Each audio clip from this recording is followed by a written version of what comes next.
In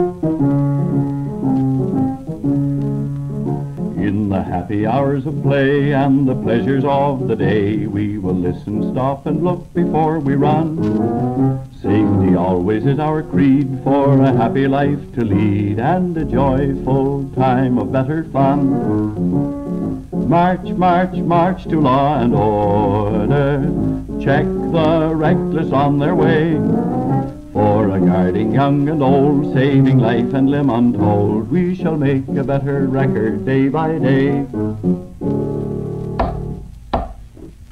Meeting will come to order, boys and girls, and all together once again on the pledge. I pledge myself to safety first, on the street, or wherever I may be at all times. Now, boys and girls, we're waiting again for a visit from old-timer, the old man of the mountain. Away we go.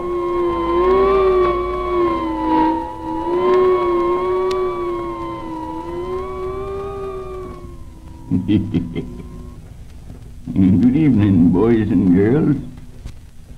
Well, I had to hurry a little bit to get down here from my shack this evening. I had a lot of fixing up to do and looking after the animals and getting them set away for the night. Yeah. Well, now we've been talking some about dogs, haven't we? I wonder if you fellers and girls would have dogs if you ever take and try to point to something for to show a dog where it's at. Like pointing to maybe a stick that lays off on the ground away from you. Well now, know how most generally a dog will just take and sniff at the tip of your finger or get all upset and commence to bark and jump around?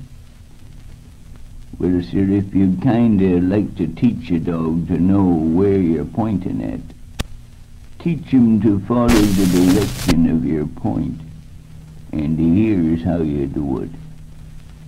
It'll work on some dogs and not on others. Yes, it's a gamble.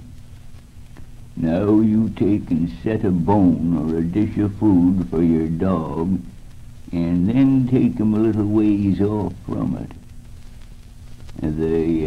While he knows where it is, you hold on to his collar and point at that there food.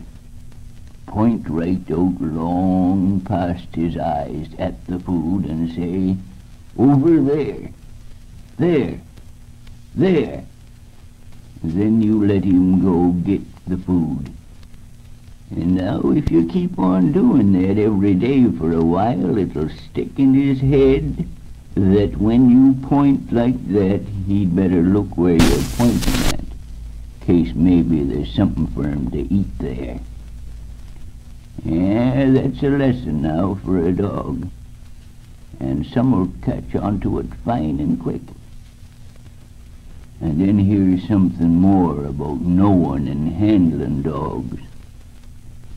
You don't never try to make friends with a dog quicker than he wants to make friends with you. I mean by that, you don't want to go pushing a dog around and playing with him rough or anything like that when he don't know you some. You see, he hasn't got no way till he catches on to how you act. He hasn't got no way to tell if you're aiming maybe to hurt him. Let him know you. Let him get to feel sure you're okay. Then he'll show you when he knows you well enough to play with you.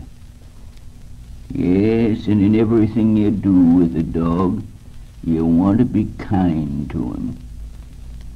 Now you take and think of this.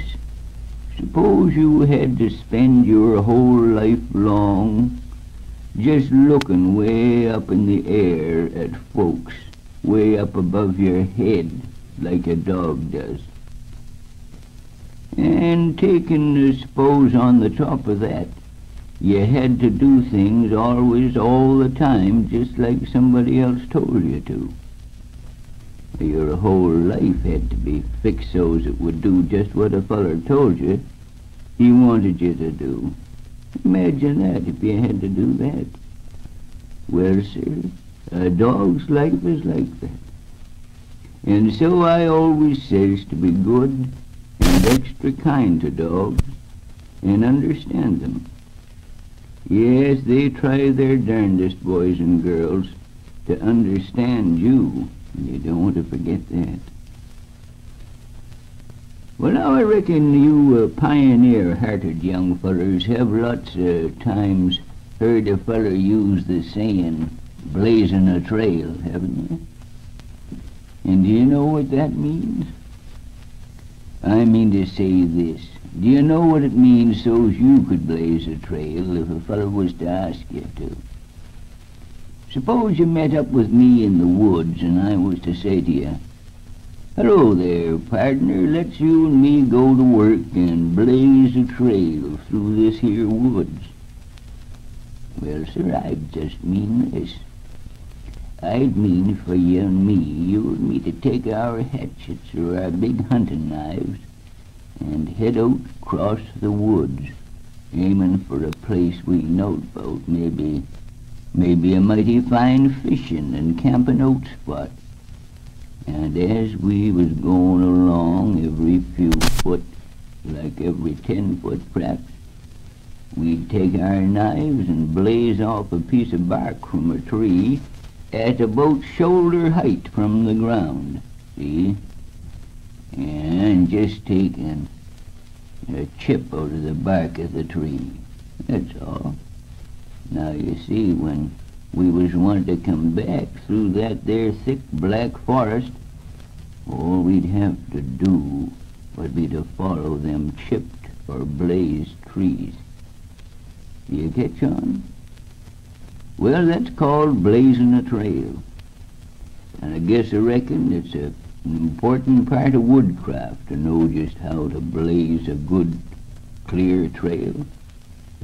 You want to blaze a trail, though, it's going to be good walking, too. Yes, that's right, and we'll talk some more about that some evening. Now, Uncle Mel says to me the other day, that old-timer, you're always telling the boys and girls things, and you're having questions and answers with them oftentimes. He says, old-timer, why don't you take over this question business when you're here as our guest? Why, I says, that's all right by me, Uncle Mel. So, he says that he asked you the question the other night. In what country does the Buddhist faith have its greatest following? Well, I can answer that one for you, all right. It's in China. That's the country that has the greatest following of the Buddhist faith. Oh, yes, I've known that a long time. And here's the question I'm going to ask you. I'm going to ask you tonight, and I'll answer it next time I come around, most likely. Is Hong Kong owned by China or by Great Britain, or is it owned by Holland or Japan? Yeah, that's the question now. When I come round again, I'm going to answer that. But I often look at this fine story when I get hold of the Halifax Herald and the Halifax Mail, take it up to my shack sometimes, and I look over all those things, and their travelogue stuff. My goodness, reminds me when I used to go around quite a bit. He tells us all sorts of stuff, you know. Yeah. Yes, that we'd like to know. So you want to look out for that. Those Uncle Ray stories, 'cause he tells you all this kind of thing I'm asking you. I wouldn't be surprised if some of you smart fellers and girls have been reading that up lately, so you'll know the answer to that question I was giving you tonight. Yes, well now, I guess I gotta blaze a trail back to my old shack again, boys and girls, but I'll be right looking forward to getting back here again with you, perhaps a Wednesday night.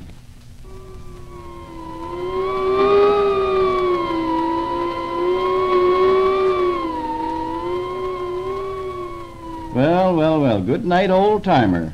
Away he goes once again. Yeah, that's going to be a real help now if the old-timer does those questions and answers. Why, that'll give me more time to use my mystic glasses and look around at you boys and girls. And just before I start, let me remind each one of you again that I want you all to send in for your identification bracelet. I notice something very, very strange. Just very lately, too. I got looking over all the names we have registered around the Sydney district there. And say, what's wrong with you boys down around Sydney? Goodness gracious me, do you know that this identification bracelet was originally worn only by men, the great flyers that sailed the skies of this country? That's a fact. Yes, that's a fact. So I want all you boys to have it, and my goodness gracious, don't let the girls get ahead of you. And every other place, too, except just around Sydney. Why, the boys are wearing them everywhere. We have thousands of boys wearing our identification bracelet. So say you boys now around Sydney there, don't you get behind the times. You come right along with those wrappers now, because I want to have you all right in our identification club. And you send in 3 Moyer's cake wrappers and 3 Moyer's biscuit wrappers. That's the thing to do. And then you'll get your identification bracelet and your own privately registered number. Right in my great big book. Now here's with my glasses now. See if I can see right away now. I have to go pretty fast, too, just have a couple of minutes left. And some of you boys and girls are waiting so long for me to take a look at you, but we're going just as fast as we can, and that's all we can do now, isn't it? There's Gordon Black at what's the name of this bridge? SHINIMICAS. Gordon, that has me stumped. And there's Carlisle and Gurley at Amherst, and there's Ralph and Donald and Cecil and William Trites at Sunnybray, New Brunswick. So glad to have more of you boys and girls in New Brunswick. And there's Mary, Leah, and John Barrett at Sunnybray. And Emmeline Foote, too, at Mirrigamish, and Iris, James, and Ross Martin at Trenton. And there's Gwendolyn Higgins at Stellarton, and Eileen Bilby at South Maitland. Oh, and James Hackett at Upper Bay Devin. And Roger Kelly in the Gaspee Coast. And I'm so glad to hear from you again, Roger. And Georgie Dixon, too, at Bass River, and June Cable at Chatham. Oh, and Raymond Johnson at Berry Mills. And at New Carlisle, up in Quebec, there's Viola Buttle. Very glad to hear from you. And is that you, Marjorie Moore, at Spring Hill? Yes, indeed it is. And there's Phyllis Burhoe, at Charlottetown. And Rupert McClellan and Elma and Ralph Robertson. Can't say the names of all your places, or I'll never get through. And there's Francis Peterson. And and Helen Savage, too, and Blanche and Elizabeth Sutherland, and Lester Cormier at Amherst. Well, there's Lois and Joyce McLeod, too, at Spring Hill, and Earl Dunning at Kensington. Oh, and Edna and Shirley Allen at Bayfield. Well, now you're looking fine tonight, and I'm so glad to have you here at our meeting. And there's Edith Dye, and Rosemarie Rogers, and Sadie McPherson, and Marion McPherson at Glen Martin, and Donald Peters at Bear River, and Clifford and Keith and Helen Mose, and Francis Fraser. Oh, and Shirley Doyle, and Catherine and Gertrude Logan, and Sylvia and Albert Wadden at New Glasgow, and France Irvin at Bayvert. There's Marie Wood, too, and Francis Davison at Amherst, and June Roop at New Glasgow, and Hugh Kirkpatrick at Weston, and Doris Canning, and Robert Smith, both of McCann, and Helen and Ivan and Vivian Strait at Summerside, and Billy Campbell at Pictou, and all of Hingley at Trenton, and you, too, Donald MacLeod at Westville. Donna, I'm very sorry I called you Dora last time, but I must go now and say good night to every one of you, because our time is up. Remember our motto, safety first. Good night.